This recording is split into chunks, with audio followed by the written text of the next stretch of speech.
the best free auto clicker for Mac. In this video, I'm going to show you a new and very good auto clicker you can download for free on your Mac. And if this video helps you, please consider giving a like and also subscribe to my channel because that really helps me out.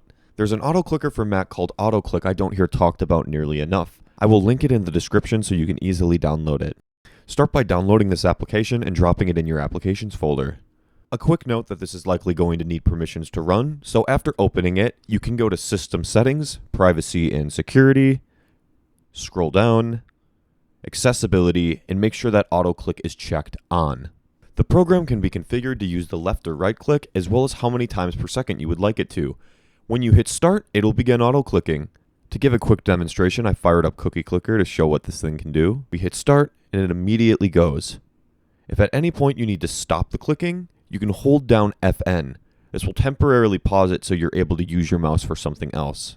There's also advanced settings by hitting this tab. The most useful thing here is you can set a hotkey. To use the hotkey, you can't just pick one. You're going to have to do something such as holding Shift and then choosing the key. For me, I chose Shift 5. As you can see here, when I hit Shift 5, it turns on, and if I hit it again, it turns off. This is a really useful auto clicker that can be used in all kinds of games, and I hope it proves useful to you. And if this video helped, give it a thumbs up and please consider subscribing to my channel.